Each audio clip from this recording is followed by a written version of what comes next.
الحمد للہ رب العالمین والصلاة والسلام علی سید الانبیاء والمرسلین نبینا محمد وعلی آلہ وصحبہ اجمعین، اما بعد۔ محترم ناظرین کرام اور دیگر سامعین، پچھلے درس کے اندر جہاد کے تعلق سے اور اس کے شرائط کے بارے میں گفتگو چل رہی تھی، اور ان کفار سے تعلقات اور معاملہ داری کرنے کی بات جن سے معاہدہ ہو۔ کچھ تو ایسے ہوتے ہیں جو حربی کافر کہلاتے ہیں، اور ان کی تعداد موجودہ دور میں اگر دیکھا جائے تو بہت ہی کم، بلکہ نہ ہونے کے برابر۔ اکثر جو صورتحال ہے وہ یعنی کافر معاہد کی جو قسم ہے، معاہد جس سے کہ معاہدہ ہوا ہے، معاہدہ ہوتا ہے، یہی عام طور سے چل رہا ہے۔ اور اس کے بارے میں بھی جو حدیثیں وارد ہیں کہ اگر کوئی معاہد کافر کو اگر کوئی قتل کرے تو وہ جنت کی خوشبو تک نہیں پائے گا، یعنی اس پر بھی وعید ہے، اور حدیثوں کے اندر ساری چیزیں موجود ہیں۔ اسی مسئلے کو لے کر کے، یعنی معاہد کافر کے مسئلے کو لے کر کے، شیخ سعد الزاتری حفظہ اللہ اپنی اس کتاب کے اندر لکھتے ہیں کہ اس وقت دین کے نام پر بنی بہت ساری تنظیمیں اور جماعتیں فہم سلف کی روشنی میں کتاب و سنت کے اصولوں کو نہیں سمجھتی ہیں۔ جی ہاں، یعنی کتاب و سنت کو سمجھنے کے لیے اور اس پر عمل کرنے کے لیے اور اس کو لاگو اور نافذ کرنے کے لیے جب فہم سلف کی بات کی جاتی ہے تو ایسے لوگوں کو ٹارگٹ کیا جاتا ہے، انہیں بدنام کیا جاتا ہے۔ وجہ یہی ہے کہ قرآن اور سنت کو، یعنی دین کو، اپنی مرضی سے وہ سمجھنا چاہتے ہیں، اپنی مرضی سے اس کو اپلائی کرنا چاہتے ہیں۔ ایسا لگتا ہے کہ دین جو ہے قرآن اور حدیث ان کے گھر کی لونڈی ہو، وہ جیسا چاہیں اس کو جیسا جو ہے گھما دیں اور پیچ مار دیں۔ ایسے نہیں چلے گا دین میں۔ اگر ایسا ہوتا تو رسول کو بھیجنے کا کیا مقصد ہوتا؟ رسول کو بھیجا اسی لیے جاتا ہے تاکہ وہ دین کی تشریح کرے اور عمل کر کے بتائے کہ فلاں حکم پر ایسے چلنا ہے، اور فلاں حکم کو ایسے نافذ کرنا ہے، اور فلاں واجب کو ایسے عمل کرنا ہے۔ تو طریقہ سکھانے کے لیے اور دین پر عمل کرنا کیسے ہے، اس کا اسٹائل اور اسلوب بتانے کے لیے اور منہج اور طریقہ بتانے کے لیے آتا، اور یہ کہ صحابہ کو کیسے سمجھایا دین کو، تو فہم سلف سے مراد ہوئی صحابہ ہیں، تو انہوں نے جیسے دین کو نبی سے سیکھا اور سمجھا ہے ویسے ہمیں سمجھنا ہوگا۔ دین جو ہے ایک دم مکمل ہے، اس میں نہ کچھ کمی ہو سکتی ہے نہ بیشی ہو سکتی ہے، اس کے اندر کسی طرح کی تغیر اور تبدیلی اور کسی بھی چیز میں، معنوی اعتبار سے بھی، فہم کے اعتبار سے بھی، جیسا انہوں نے سمجھ کے عمل کیا نبی سے ویسے ہی عمل کرنا اور ویسے ہی سمجھنا ہے۔ ہمیں قرآن کی آیت کو اور نبی کے فرمان کو اپنے حساب سے نہیں سمجھنا ہے، بلکہ صحابہ نے جیسے سمجھایا وہ سب موجود ہے، تفاسیر کے اندر وہ سب موجود ہے، حدیثوں کے اندر موجود ہے، اسی کے حساب سے ہمیں چلنا ہے۔ اسی لیے کہہ رہے ہیں کہ اس وقت دین کے نام پر بنی بہت ساری تنظیمیں اور بہت ساری جماعتیں فہم سلف کی روشنی میں کتاب و سنت کے اصولوں کو نہیں سمجھتی ہیں، اور اس سے جڑے لوگ اسی لیے ان اسلامی ممالک کی تکفیر کرنے لگتے ہیں، مسلم ملکوں کی تکفیر کرتے ہیں جنہوں نے کافر ممالک سے معاہدے کیے ہوئے ہیں۔ ارے دیکھو، انہوں نے امریکہ سے جو ہے تعلق بنایا ہوا ہے، یہ لوگ کافر ہیں، مرتد ہیں۔ یہ جو ہے فلاں جو اسرائیل سے تعلق بنائے ہوئے ہیں، کافر مرتد ہیں۔ لیکن یہ اپنی مرضی سے مطابق، مثال کے طور پر مصر کا اسرائیل سے تعلقات ہے، معاہدہ ہے کہہ سکتے ہیں، تو کیا کافر ملک سے جو ہے معاہدہ کرنے سے، کوئی بھی ملک ہو، یہودی ملک ہو، عیسائی ملک ہو، یا جو ہے مجوسی ملک ہو، یا کوئی بھی ملک ہو، کوئی مشرک ملک ہو، کافر ملک ہو، کسے باسا، تو کیا یعنی کفار سے معاہدہ کرنے سے، کفار ممالک سے معاہدہ کرنے سے کوئی کافر ہو جاتا ہے؟ جی ہاں، خوارج کے یہاں اور جو موجودہ دور میں جو خارجیت کے نام پہ بنی تنظیمیں اور جماعتیں ہیں، اخوانی جماعت وغیرہ، ان لوگوں نے اس کو جو اپنی مرضی کے مطابق اصول اپنایا ہوا ہے کہ جس کو چاہتے ہیں ٹارگٹ کرتے ہیں، اس کو تو کافر اور مرتد کہیں گے۔ جی ہاں، ان لوگوں نے دھیگا مستی کی ہوئی تھی۔ آپ جائیں 1990 اور پھر اس کے بعد 2000، یہ پورا اگر آپ دیکھیں گے تو یہی سب چل رہا تھا۔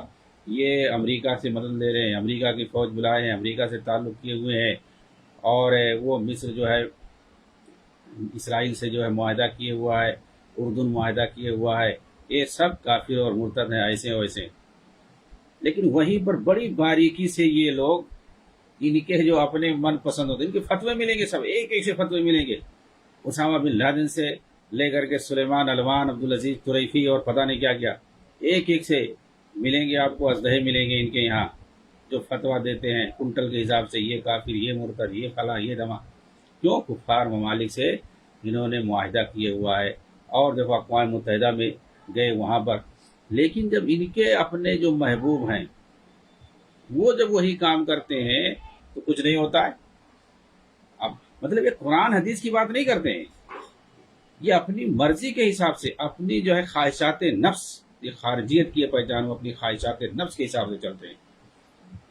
اب وہیں پر ترکی کا معاہدہ ہے، اردگان نے آ کر کے مزید معاہدے کیا، اور بھی زیادہ مضبوطی سے کام کیا، اور اس نے اپنی بیوی کے ساتھ آ کر کے دورہ کیا، اور جو اسرائیل کا خواب دیکھتا تھا، جس کو تھیوڈر ہرتزل کہتے ہیں، جس کو یہ لوگ اپنا بابا آدم سمجھتے ہیں اسرائیلی یہودی، اس کی جو ہے اس کا پورا مقبرہ اور مزار بنا کے رکھے ہیں اسرائیل کے اندر، وہاں پہ آ کر کے اپنی بیوی کے ساتھ اردگان نے اس پر جو آ کر کے رکوع کیا، اور اس کا وہاں جا کر کے پھول چڑھایا، وہاں فاتحہ پڑھا۔ جی ہاں، جب وہ وزیر اعظم بنا تھا اس وقت، 2005 کا جو ہے واقعہ ہے، اور کہیں زیادہ اپنی تجارت اور سیاست اور سفارت بڑھایا۔ سب سے زیادہ کمپنیاں اگر کام کر رہی اسرائیل کے اندر تو ترکی کی، سب سے زیادہ اگر ہوائی جہاز فلائٹ اگر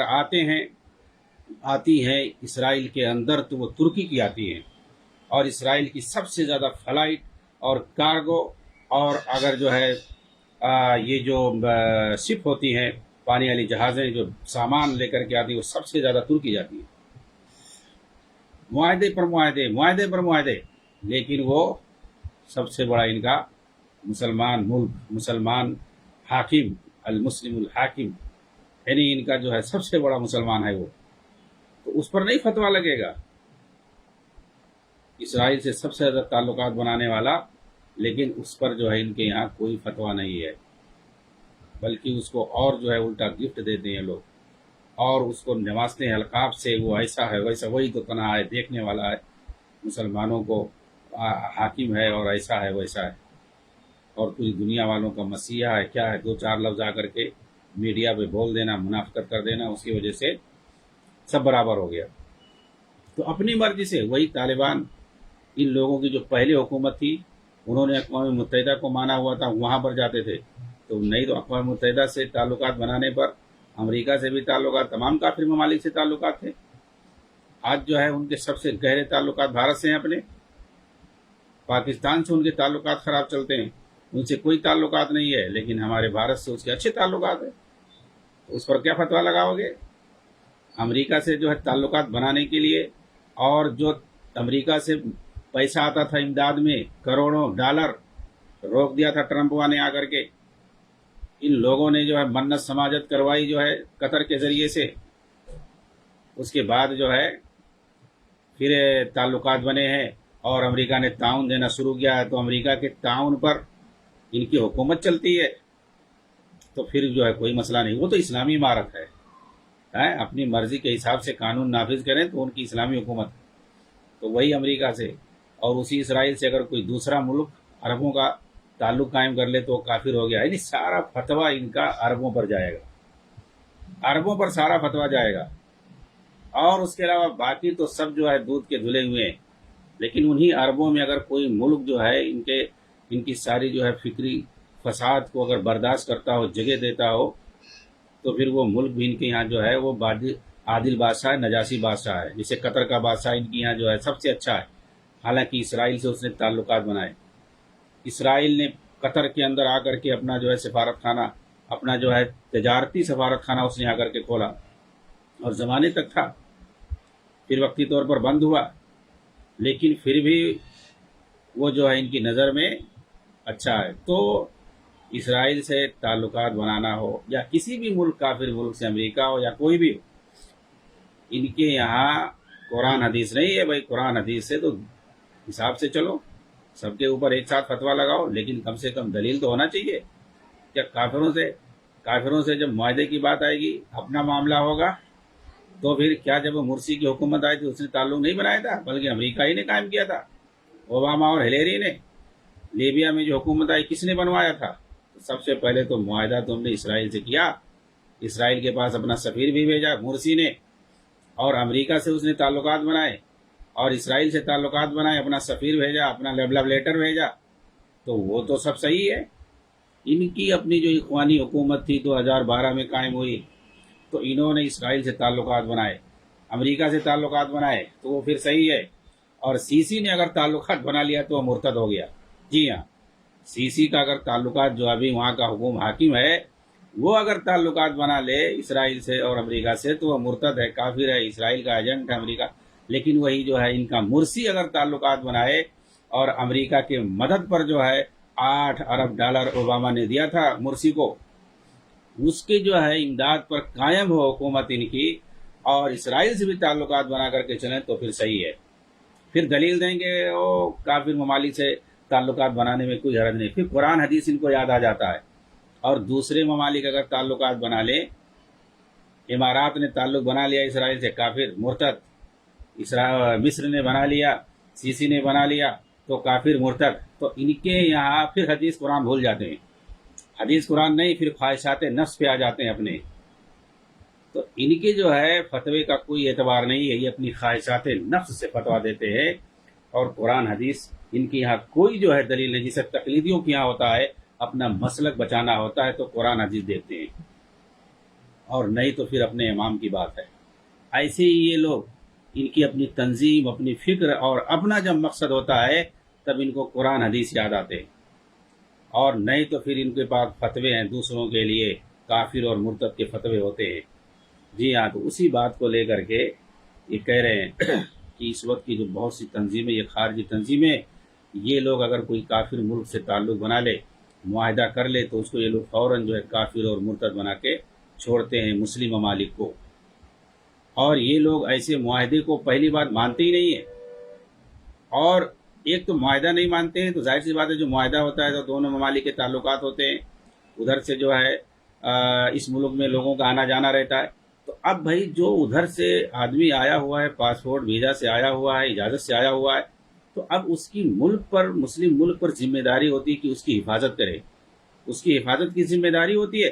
لیکن یہ لوگ جو ہے ایسا نہیں سمجھتے ہیں، بلکہ اس کو حربی کافر سمجھ کر کے اس کو مارتے ہیں۔ ظاہر سی بات ہے غلط ہے یہ۔ تو وہی کہہ رہے ہیں کہ یہ معاہدہ نہیں مانتے ہیں، اور اس بنیاد پر یہ مسلم ممالک کے اندر ہی خون خرابہ شروع کر دیتے ہیں اور معصوموں کی جان لیتے ہیں۔ اس طریقے سے ملک کے اندر بدامنی اور جو ہے قتل و خونریزی اور دہشت گردی جو ہے پھیلتی ہے۔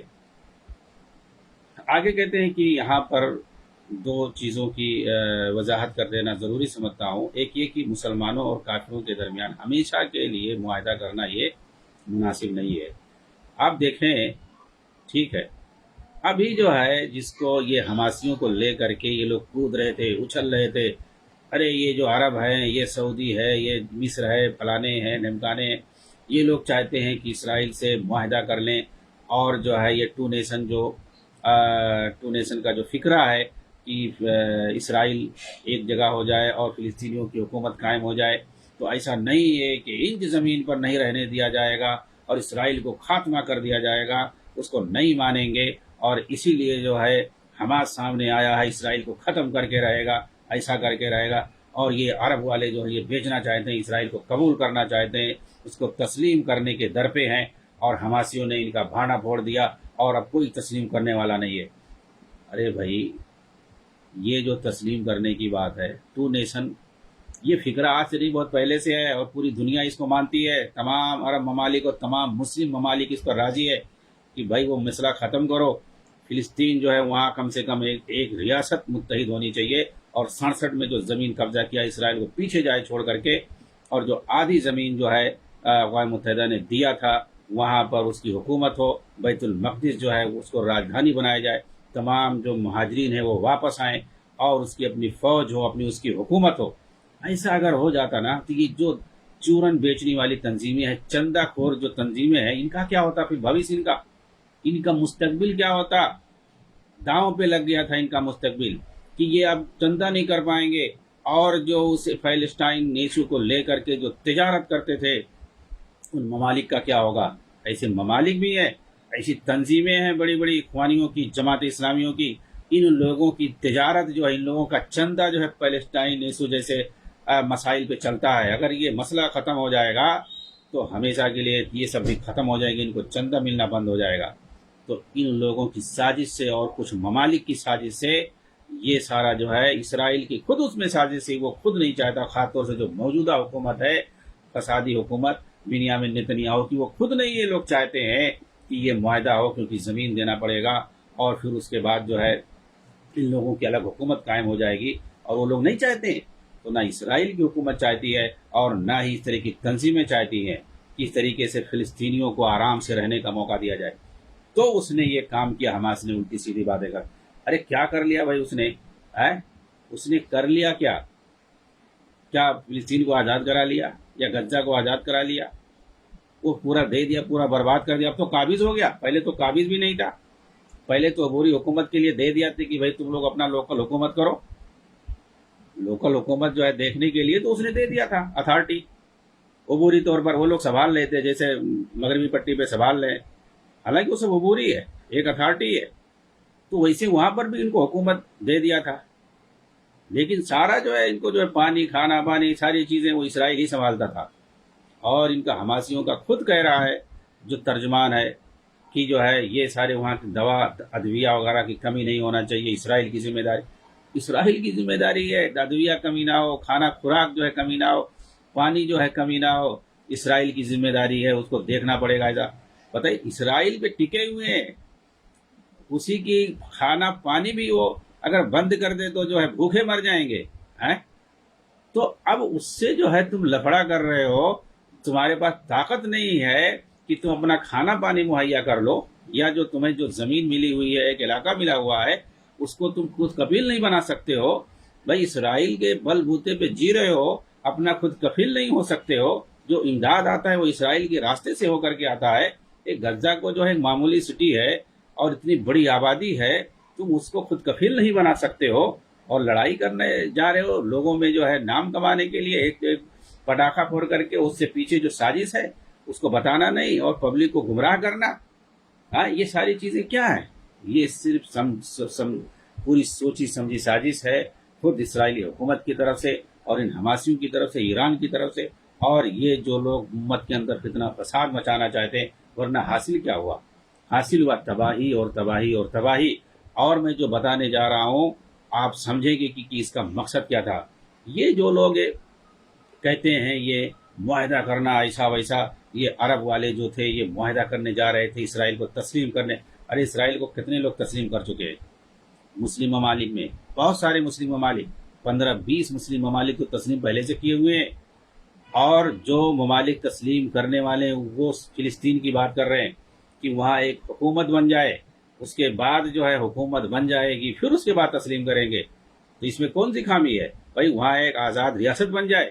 جتنی تنظیمیں ہیں وہاں پہ جہاد کے نام پر اور آزادی کے نام پر جو لوگ وہاں سرگرم ہے، کوئی نہیں چاہتا ہے کہ فلسطینی حکومت بنے.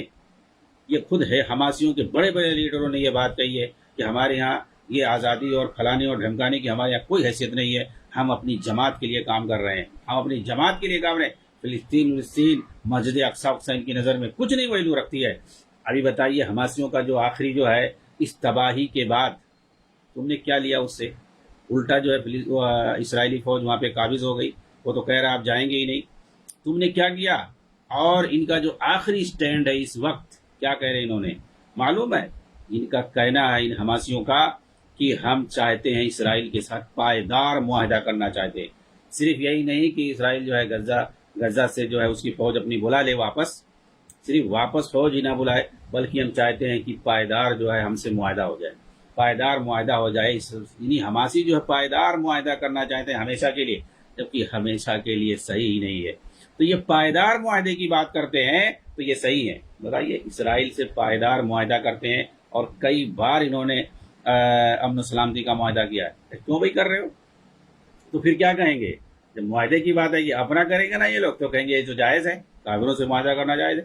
ارے بھائی جب جائز ہے تمہارے لیے تو مصر کے لیے کیوں نہیں جائز ہے؟ اور جو عرب والے جو معاہدے کی بات کرتے تھے اور پیلسٹائن حکومت الگ حکومت قائم کرنے کی بات کرتے تھے تو کیوں لوگ ان کو ٹرول کرتے تھے؟ یہ لوگ چاہتے ہیں یہ ہو جائے وہ لوگ چاہتے ہیں. تم کیا چاہ رہے ہو؟ اب تم بھی تو وہی چاہ رہے ہو مزید بربادی کے ساتھ مزید تباہی کے ساتھ مزید قتل و خریزی کے ساتھ. اب چاہ رہے ہو اب کیا ہوگا؟ اب جائیں گے وہ لوگ کہاں جائیں گے؟ اب تو اس کو آباد کرتے ہوئے 50 سال لگ جائے گا. کہاں کی حکومت کہاں کی کیا چیز. اب مہاجرین باہر سے آنے کی بات اب وہ کہاں آئیں گے؟ اب جو خود مہاجرین ہو گئے ہیں لاکھوں کنٹل کے حساب سے وہ کہاں سے آئیں گے؟ تو یہ لوگ صرف جو ہے چورن بیچتے ہیں امت کو گمراہ کرتے ہیں پبلک کو گمراہ کرتے ہیں. کتنے مسلمان جو ہیں اسی گمراہی میں پڑے ہوئے ہیں ان کی تقریروں کو سن کر ان کی جو پروپیگنڈوں کو سن کر کے. یہ سب جو ہے اسرائیل سے نتنیاہو سے ملے ہوتے ہیں اور جو ہے وہیں سے آتے جاتے ہیں. ان کے آنے جانے کا راستہ کیا ہے؟ صرف اسرائیل ہے. سب جو ہے اسرائیلی ایئرپورٹ سے آتے جاتے ہیں. اور لیکن جو میڈیا میں ایسا دکھائے گی الجزیرہ اور دوسری جو اخباری چینلیں ہیں ایسا لگے گا کوئی غزہ سٹی کوئی الگ ہی ملک ہے اسرائیل سے بالکل الگ ہے. وہ لوگ لڑ رہے ہیں دو ممالک لڑائی کر رہے ہیں ایسا دکھے گا جنگ ہو رہی ہے کیا ہو رہی ہے. ارے کچھ نہیں ہے یہ فالتو چیز ہے. صرف جو ہے مسلمانوں کو تباہ کیا جا رہا ہے ان لوگوں کی سازش سے. پورا ٹوٹل جو ہے غزہ وہ اسرائیل کے قبضے میں ہے.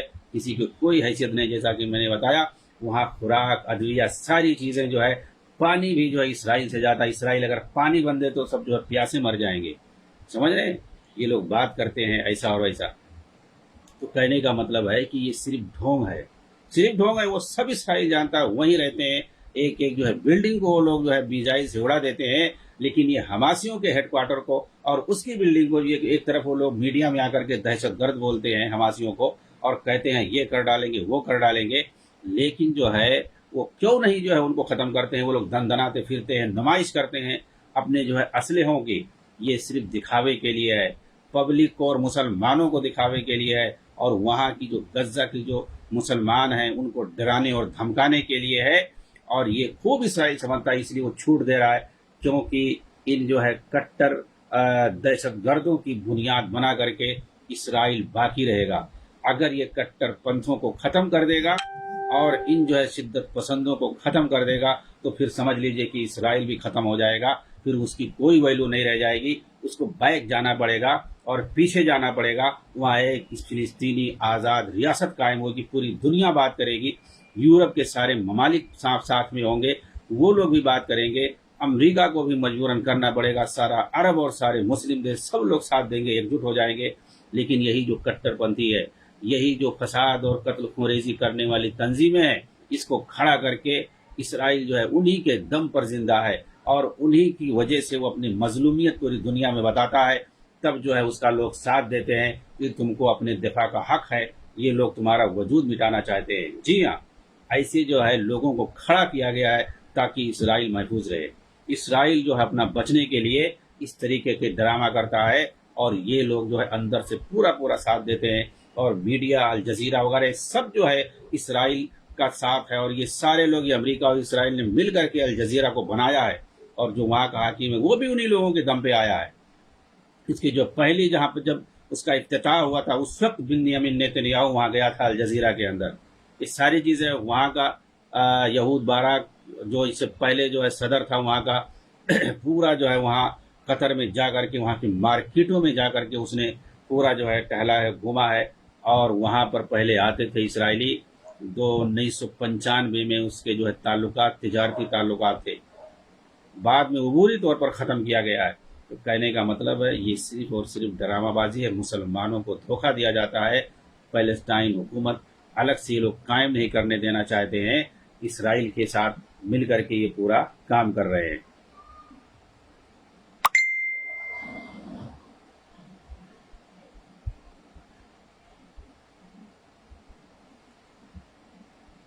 یہاں یہ بتا رہے تھے کہ ایک تنبیہ کے طور پر کہ ایک طرف تو یہ ہے کہ مطلب ہمیشہ کے لیے پائیدار جیسے کہ لوگ بولتے ہیں نا، تو ہمیشہ کے لیے صحیح بھی نہیں ہے، لیکن یہ لوگ ہمیشہ کے لیے کریں، پائیدار معاہدہ کریں تو سب صحیح ہے، جبکہ اسلام میں یہ صحیح ہی نہیں ہے۔ آپ معاہدہ کر سکتے ہیں لیکن اس کی ایک جو ہے مدت ہونی چاہیے، پھر مدت میں تجدید بھی کر سکتے ہیں، لیکن ایک دم پائیدار کہنا یہ صحیح نہیں ہے۔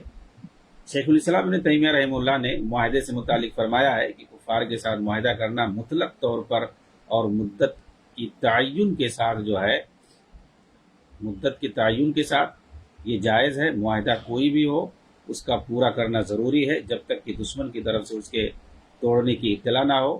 محض دشمن کی جانب سے خیانت کے خوف سے اس معاہدے کو نہیں توڑا جائے گا، یہی راجح قول ہے۔ اور جہاں تک مطلق معاہدے کا تعلق ہے تو یہ بھی جائز ہے، حاکم وقت مصلحت کے پیش نظر یہ معاہدہ کر سکتا ہے۔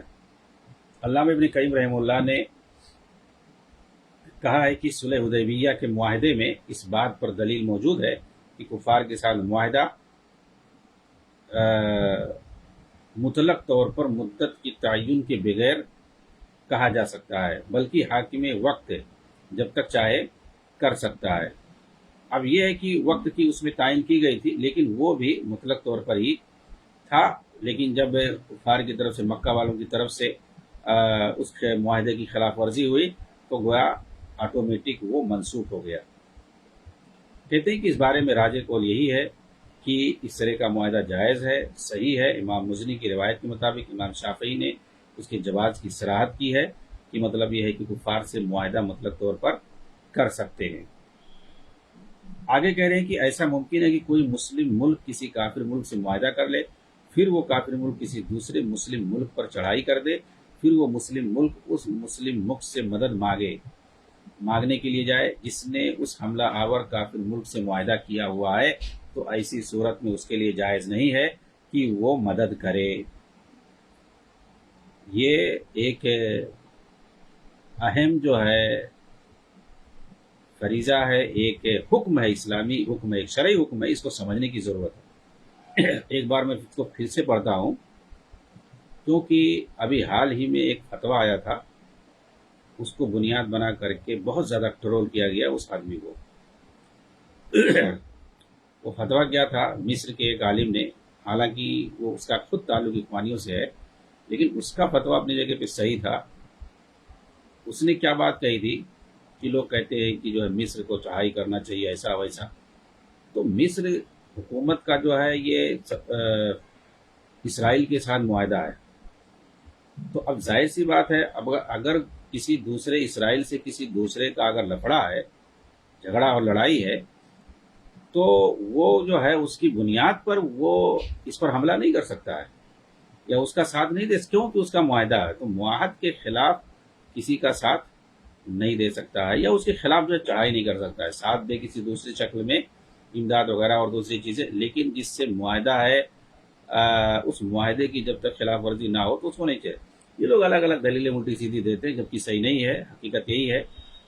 آگے جو ہے اسی مسئلے کو لے کر کے انہوں نے اس کو بیان کیا ہے کہ ایسا ممکن ہے کہ کوئی مسلم ملک کسی کافر ملک سے معاہدہ کر لے، پھر وہ کافر ملک کسی دوسرے مسلم ملک پر چڑھائی کر دے، پھر وہ مسلم ملک جس پر چڑھائی کیا ہے اس نے، وہ جو ہے اس مسلم ملک سے مدد مانگنے جائے جس نے اس پر حملہ آور کافر ملک سے معاہدہ کیا ہوا ہے، تو ایسی صورت میں اس کے لیے جائز نہیں ہے کہ وہ اس کی مدد کرے اور جو ہے اس ملک کے خلاف جو ہے لڑائی چھیڑے اس کے خلاف جس سے اس کا معاہدہ ہوا ہے، کیونکہ اس حملہ آور کافر ملک کے ساتھ معاہدہ ہے، اور اس کی دلیل قرآن کے اندر موجود ہے، جیسا کہ اللہ تعالیٰ نے فرمایا وَإِنِ اسْتَنصَرُوكُمْ فِي الدِّينِ فَعَلَيْكُمُ النَّصْرُ إِلَّا عَلَىٰ قَوْمٍ بَيْنَكُمْ وَبَيْنَهُم مِّيثَاقٌ، مطلب دین کی بنیاد پر کسی بھی مسلمان ملک کا یا مسلمانوں کا ساتھ دینا یہ جو ہے ضروری ہے، صحیح ہے، سوائے اس کے خلاف جس سے تمہارا معاہدہ ہے، سوائے اس کے خلاف جس کے اور تمہارے درمیان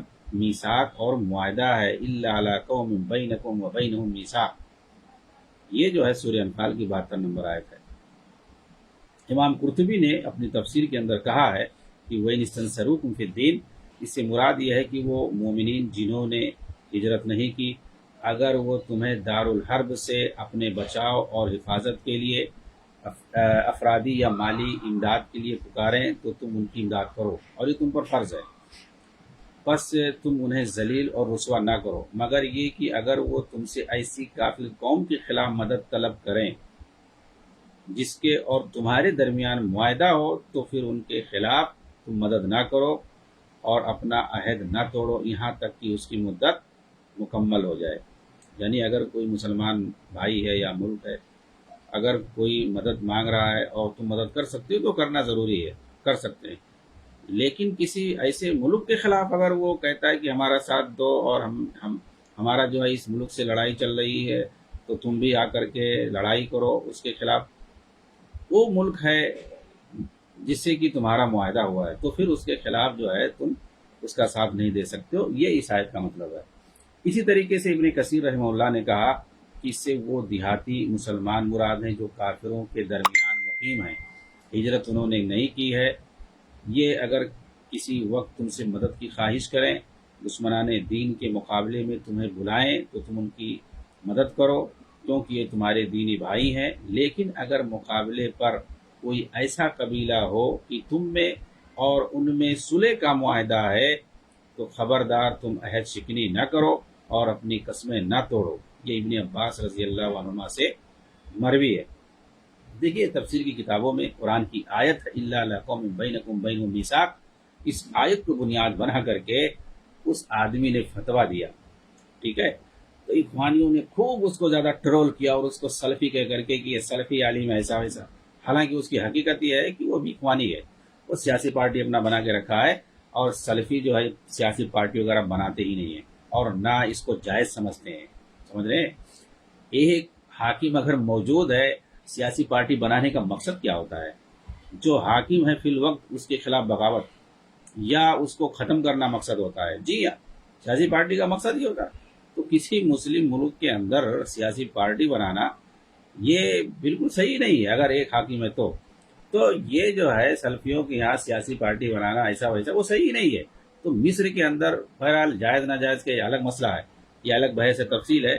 مصر کے اندر خلاصہ کلام یہ کہ سلفیوں کی جو ہے تنظیمیں ہیں، بالکل تنظیمیں ہیں، وہ دینی تنظیمیں ہیں، وہ کام بھی کرتے ہیں، لیکن ان کی کوئی پارٹی ووٹی نہیں ہے سیاسی پارٹی، اور اس کے پاس سرٹیفائڈ سیاسی پارٹی ہے اور وہ جو ہے انتخابات میں بھی لڑتے ہیں، تو اور یہ کام اخوانیوں کا ہے۔ وہاں جو ہے مختلف تنظیمیں اور سیاسی پارٹیاں، ایسا نہیں ہے کہ صرف جو ہے وہاں جو بردرہوڈ ہے صرف اسی کی سیاسی پارٹی ہے، یہ لوگ اس کے علاوہ بھی چھوٹی چھوٹی سیاسی جماعتیں اور تنظیمیں بنا کر کے رکھے ہیں، اسی میں سے یہ بھی اس کا نام اس نے سلفی رکھا ہے، حزب النور، حزب النور کر کے جو ہے مشہور ہے، اس کو کہہ رہے ہیں کہ یہ سلفی ہے، سلفی ہے، یہ سب جھوٹ ہے، وہ بھی اخوانیوں ہی سے ہے، اس سے نکلا ہوا ہے۔ اس پر میں نے تفصیل سے ایک جگہ لکھا تھا۔ اس نے جو فتویٰ دے دیا اس کو جو ہے سلفی سلفی کہہ کر کے ان لوگوں نے خوب جو ہے پروپیگنڈا کیا اور سلفیوں کو بدنام کیا، ایسا ہے ویسا ہے، حالانکہ اس نے جو بھی فتویٰ دیا تھا وہ اپنی جگہ پر صحیح تھا۔ آگے کہتے ہیں کہ میں کہتا ہوں کہ یہ آیت گرچہ کافروں کے بیچ میں رہنے والے، یہ جو ہے سمجھنے والی بات ہے، کافروں کے بیچ میں رہنے والے دیہاتیوں کے بارے میں نازل ہوئی ہے اور ان لوگوں کے بارے میں جو ہجرت نہیں کر سکے، مگر چونکہ یہاں پر لفظ عام ہے اس لیے اس سے عموم مراد ہوگا نہ کہ خاص کوئی سبب۔ اس کا مطلب یہ ہے کہ اگر کسی ملک کی بھی بات ہو، کوئی ملک کا مسئلہ ہو تو اس پر بھی اس کو فٹ کر سکتے ہیں، کوئی ضروری نہیں ہے کہ اس سے قبیلہ اور دیہات ہی مراد ہو۔ یہ ایک خاص سبب سے آیت نازل ہوئی تھی، لیکن اس کا لفظ جو ہے عام ہے، یہ اس سے استدلال جو ہے ہر جگہ کر سکتے ہیں، کیونکہ قرآن جو ہے تو قیامت تک کے لیے آیا ہوا ہے۔ خصوصیت اسی وقت ہے جب کہ کسی لفظ کی ایسی صراحت ہو تبھی ہم کہیں گے کہ یہ فلاں واقعے کے ساتھ یا فلاں جو ہے قبیلے کے ساتھ یا فلاں شخصیت کے ساتھ خاص ہے۔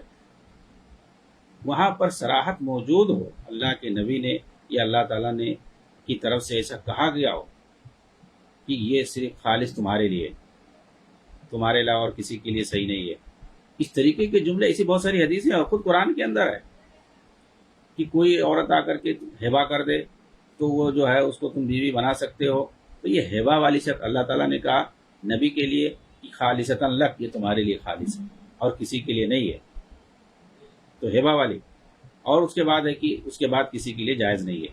تو اس طریقے کی صراحت، اور خود کو جو ہے حدیثوں کے اندر اس طرح کی صراحت آئی ہوئی ہے۔ ایک شخص نے جو ہے کوئی مسئلہ پوچھا قربانی وغیرہ کا تو اس میں باقاعدہ صراحت ہے کہ یہ تمہارے لیے ہے۔ اب مطلب یہ کہ اب وہ اس طرح کا جانور جو ہے کرنا جائز نہیں ہے دوسرے کے لیے، وہ ایک صحابی کے لیے وقتی طور پر اللہ کے رسول نے کہہ دیا تھا تو کہہ دیا تھا۔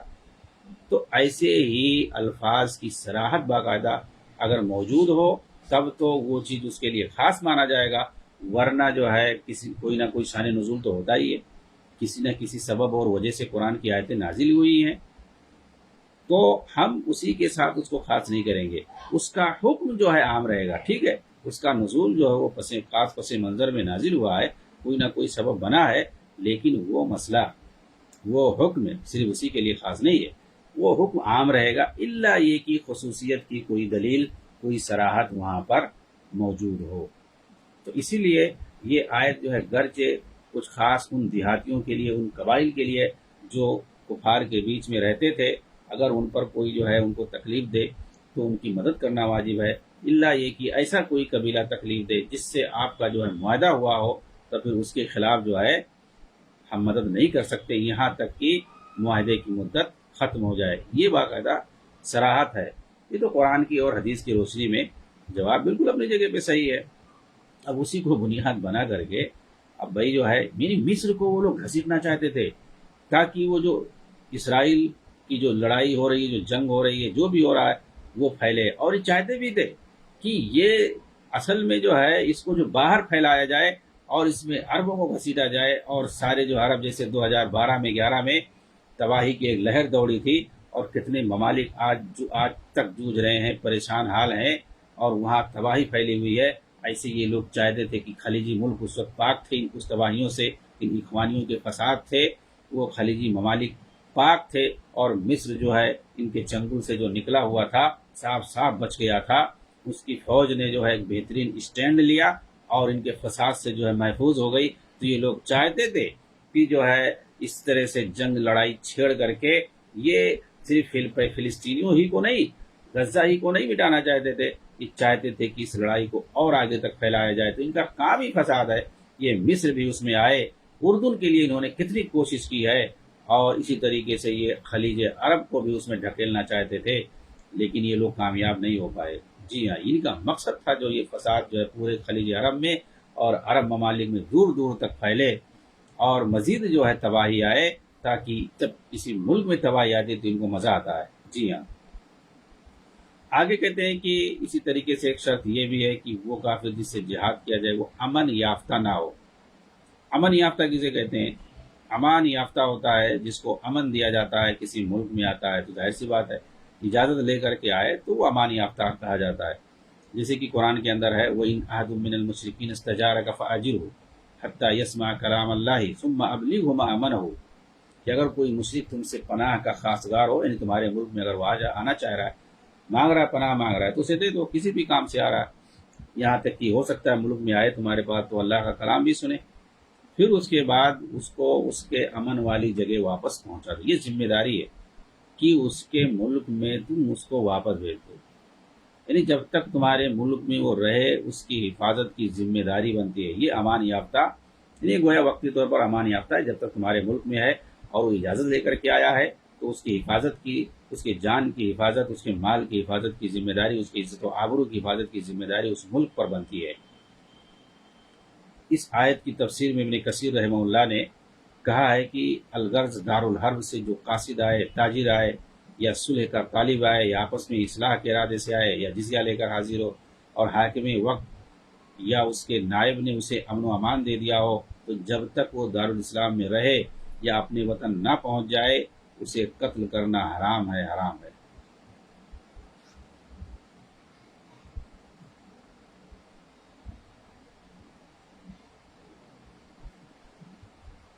اس تعلق سے اور بھی باتیں ہیں، انشاءاللہ اس پر اگلے دروس کے اندر تفصیلی گفتگو ہوگی۔ السلام علیکم ورحمۃ اللہ وبرکاتہ۔